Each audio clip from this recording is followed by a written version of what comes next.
এখানে কি সুন্দর সূর্যমুখী ফুল হয়ে রয়েছে, এখানে অন্যান্য ফুলও রয়েছে। এখানে হচ্ছে তোমাকে টাকা দিয়ে কিনে, মানে তুমি যদি টাকা ফেলো নিজেদের মতো ফেলে নিজেদের মতো কেটে নিয়ে বাড়ি যেতে পারো, কেউ দেখবে না, কিন্তু এটা সততার ওপরে ব্যবসাটা।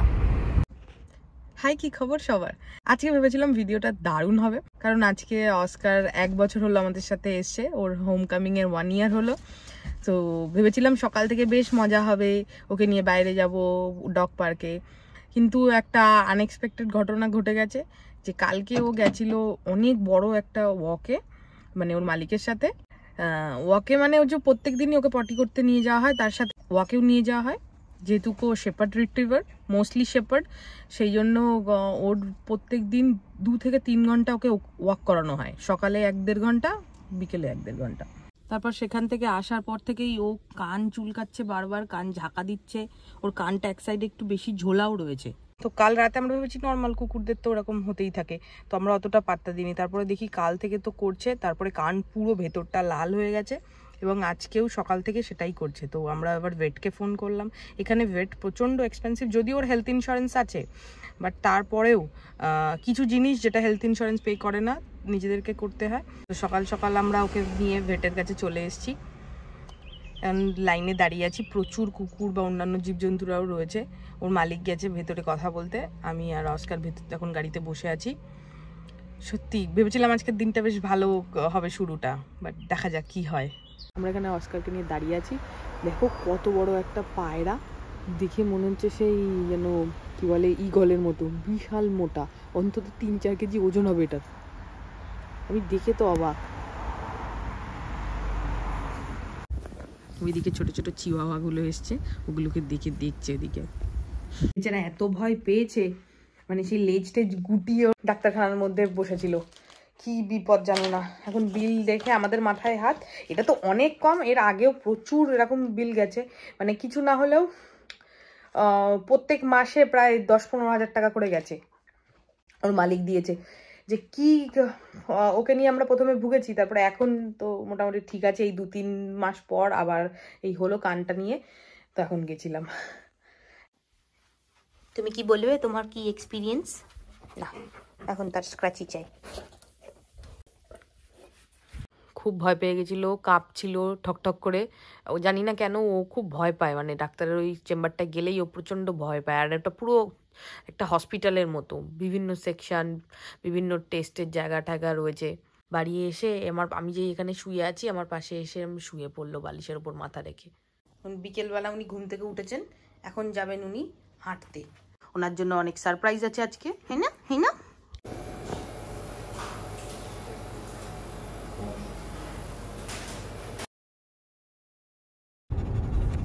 আমরা গেছিলাম অস্কারকে নিয়ে ডগ পার্কে, কিন্তু একটা অন্য কুকুর রয়েছে, আর কুকুরটা খুব মানে প্রবলেম্যাটিক, তো সেই জন্য এখন আমরা যাচ্ছি একটা অন্য জায়গায়, অনেকটা সুন্দর জায়গা, আমি জানি না কোন জায়গা, অস্কারের মালিক নিয়ে যাচ্ছে আমাদেরকে। তো সেখানে আমরা একটা লং ওয়াকে যাব। সামার, আর সামার মানেই ফুল, অবশ্যই ফুল দেখাবো আজকে। প্রথমেই আমাদের রাস্তাটা এখানটা একটা কাঠের এরকম পুলের ওপর দিয়ে যেতে হবে, এখানে ক্যানাল রয়েছে। এই কাঠের পুলটা দিয়ে এসে রাস্তাটা ক্রস করে আমরা এই পারে এলাম। দেখো এইখানটায় কি হয়ে রয়েছে, ব্ল্যাকবেরি, এগুলো কাঁচা কাঁচা রয়েছে। কাঁচা অবস্থা না, দূর থেকে দেখে এগুলোকে রাসবেরি মনে হয়, রাসবেরির মতো অনেকটা লাগে দূর থেকে। যেমন এটা দেখো এত লাল, দেখে মনে হচ্ছে রাসবেরি দূর থেকে, কিন্তু এগুলো ব্ল্যাকবেরি। পুরো দেখো ঝাড়, দেখো কি সুন্দর ওয়েটা। আর এর মাঝখান দিয়ে আমরা হেঁটে যাচ্ছি। ওইদিকে অনেক গাছপালা রয়েছে, এদিকে গাছের পাতাগুলোর ওপরটা দেখো লাল হলুদ মতো রয়েছে, একদম কচি পাতা যেরকম হয় আর কি, আর নিচটা সবুজ, দেখে দারুণ লাগলো। এখানের এই কাঠের ব্রিজটা দিয়ে এলাম, তারপরে এই দিক দিয়ে, তারপরে এখানটা এসে দেখো এখানটায় এই গার্ডওয়াল মতো রয়েছে, তারপরে এদিকের কানালগুলো। আমরা এবার একটু জঙ্গলের দিকে নিচে নামছি, এই সুন্দর রাস্তাটা দিয়ে আসলাম যাতে অস্কার এখানটায় যেতে পারে জলের মধ্যে, কারণ অস্কার প্রচণ্ড জল ভালোবাসে। আজকে ওর দিন, তো ও যেটা ভালোবাসে সেটাই হবে। দেখো কত বড় একটা গাছ, অনেক পুরনো হবে। আর প্রত্যেকবারের মতো একটা লাঠি নিয়ে দৌড়াচ্ছে। ওর মালিক একটা ছুঁড়ে মারলো লাঠি, এবার সেটাকে নিয়ে আনতে যাচ্ছে। দেখো কাণ্ড।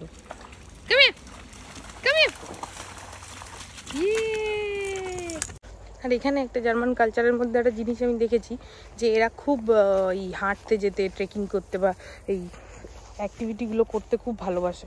এটা শুধু আমি বা আমাদের এখানকার লোকজন বাস করে মালিক বলে না, সবাই করে এখানকার। এই জায়গাটা দেখো কি সুন্দর, কত ফুল হয়ে রয়েছে এই লম্বা লম্বা গাছগুলোতে। এই পাশটা পুরোটাই এরকম পিঙ্ক কালারের ফুল হয়ে রয়েছে, ছোট ছোট, দেখতে বেশ লাগছে এই ধরনের ফুল। আমি যখন দেশে থাকতাম আমার এগুলো না আগে ভালো লাগতো না, এবার এদের সাথে থেকে থেকে আমার বেশ এখন আমিও এনজয় করতে শুরু করেছি এরকম ভাবে যাওয়া। এটা যে মানে এটা যে শুধু অস্কারের মালিক করে তা নয়, এটা এখানকার সব লোকজনই করে। একজন খুব এনজয় করছে। এই জায়গাটা এমন, এই জায়গাটায় অস্কার যা যা জিনিস পছন্দ করে সবকটাই আছে। হাঁটছে, জলের মধ্যে যাচ্ছে, আবার দৌড়ে দৌড়ে এসে লাঠিটা দিচ্ছে, ছুঁড়ে মারা হচ্ছে ওকে, সেটা ও কুড়িয়ে কুড়িয়ে আনছে জলের মধ্যে দিয়ে। মানে যার জন্য আসা সেটাই, সেই পারপাসটাই আমাদের ফুলফিল হচ্ছে। একা একা জলের মধ্যে খেলে বেড়াচ্ছে, দেখে এত ভালো লাগছে আমার। আবার এইটাকে লাঠিটাকে নিয়ে আসছে কিছু কিছু সময়, নিয়ে এসে আমাদের দিচ্ছে যাতে যাতে ছুঁড়ে মারতে পারি।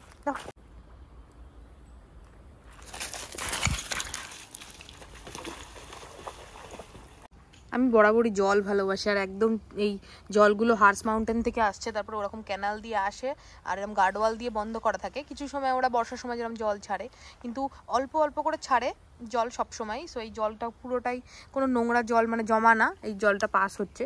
সো এত সুন্দর, মানে মাউন্টেনের জল তো খুব ভালো লাগছে, ঠান্ডা। আর আমার এত সুন্দর এই জলগুলোর লাগছে, একদম স্বচ্ছ জল, দেখো কিরকম পরিষ্কার আর ঠান্ডা ঠান্ডা জল। আর আমি জল ঘাটতে খুবই ভালোবাসি। আর ওই যে আর একজন দৌড়াদৌড়ি করে যাচ্ছে ওখানে। আমরা ওদিক থেকে বেরিয়ে এবার বাড়ির দিকে ফিরছি। আর এইখানে তো খুব সুন্দর ঘাস রয়েছে, আর আমার নিজেরই ভালো লাগছে এর মধ্যে, যে মনে হচ্ছে যাই, তো ও ওর মধ্যে চলে গেছে। দেখো কি সুন্দর একা একা, কিছু ওই ইঁদুর টিঁদুর দেখেছে হয়তো, সেটাকে নিয়ে ওটা মানে ধরার চেষ্টা করছে। চলো লেটস গো লেটস গো। আর কে কারে পাত্তা দেয়। হ্যাঁ, ওর মালিকের সিটি শুনলে চলে আসে। সামারের আমার কাছে বেস্ট পার্ট হচ্ছে এই ফুলগুলো। সব জায়গায় এখানে ফুল দেখি এরকম চারপাশে, শুধু এখানটায় না, দেখো এর আশেপাশটা পুরোটাই এরকম সাদা ফুলে রয়েছে। আমার তো বেশ ভালো লাগছে দেখতে।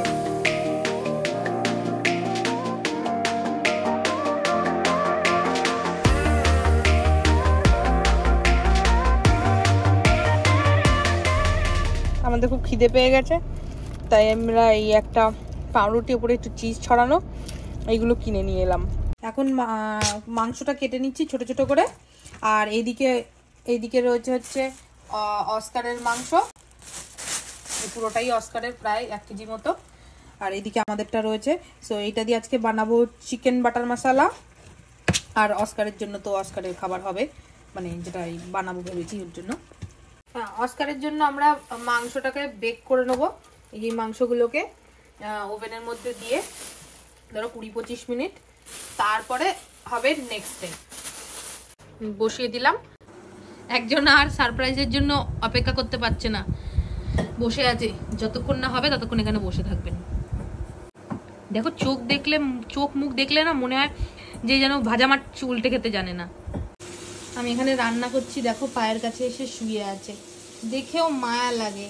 আমি সারা জীবন বিড়াল পছন্দ করেছি, এখন আমার জীবনে কুকুর এসে আমার কি যে আর বলবো। আমাদের বাটার চিকেন হয়ে গেছে, আর এখানে থালা নিয়ে নিয়েছি শসা কেটে, আর তার সাথে রুটি। অস্কারের মালিক ভুল করে এর মধ্যে চিনি দিয়ে দিয়েছিল। রুটিতে আমি বলেছি নুন দিতে একটু আটার মধ্যে, দিয়ে দিয়েছে চিনি। আর এর মধ্যে আর একজন চলে এসছে, এই যে নিজের ভাগ নিতে, কিন্তু তিনি তো এগুলো খেতে পারবেন না, তার মালিক খুব স্ট্রিক্ট, দেবে না তাকে। চিকেনটাকে বেক করে নিলাম। এইবার এটা দিয়ে একটা মেন বলি, আমি যদি এগুলোকে দেখাতে চাই তাহলে আমার মাথা কেটে যাবে, আর যদি মাথা দেখাতে চাই এগুলো কেটে যাবে। সো আমার মাথা ইম্পর্টেন্ট না, এটা দেখানো ইম্পর্টেন্ট। সো এটা দিয়ে আমি একটা কেক মতো বানাবো, কারণ জানো তোমরা সবাই কুকুররা ময়দা টয়দা এগুলো দেওয়া উচিত না কুকুরদের। সো সেই জন্য এইটা দিয়ে আমি 3টে লেয়ার বানাবো, আর মাঝখানগুলোতে দই দেবো, আর ওপরটা আমি তো দেখাচ্ছি ওটাকে কি করছি। প্রথম এটা রেখে দিই। আমি স্কিনটাও ফেলিনি, কারণ স্কিনটা ওদের কুকুরদের জন্য ভালো ফ্যাট, তো সেই জন্য ফেলিনি। এদিকে হচ্ছে আমাদের দই, এটা এখানকার টক দই এরকম ছোটো ছোটো এতে পাওয়া যায়, তারপর একটু মিডিয়াম সাইজও পাওয়া যায়। তো আমি পুরোটা খুললে আবার অনেক সময় খেতে পাই না, তাই জন্য সবসময় ছোটো ছোটো প্যাকগুলোই নিই। আচ্ছা, তারপরে এগুলো ক্রিমের মতো, দেখো দইটাকে একটু পড়ে গেল, নিয়ে এর উপরে দেবো। কারণ চিকেন অবভিয়াসলি সব কুকুরই ভালোবাসে, দইও ভালোবাসে, অনেকে আবার পছন্দ করে না, কিন্তু আমাদের অস্কার খুব ভালোবাসে। তো ক্রিমের মতো এটা দিয়ে দিলাম একটা লেয়ার, এরপরে যাবে আর একটা,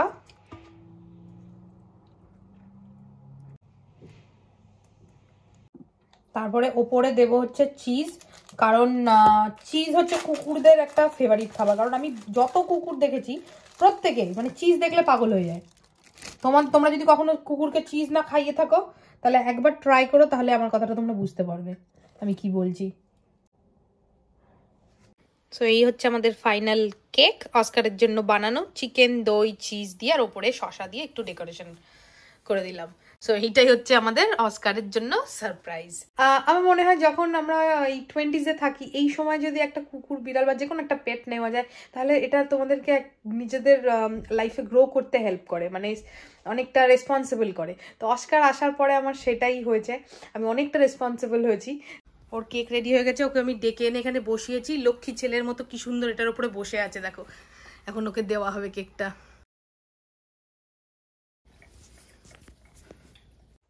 সো চলো আজকের জন্য বাস এতটুকখানি, দেখা হচ্ছে আরো একটা ভিডিওর সাথে। ততদিন ভালো থাকো, সুস্থ থাকো, আর নিজের ভালোবাসার মানুষদেরকে অনেকটা ভালোবাসো। বাই।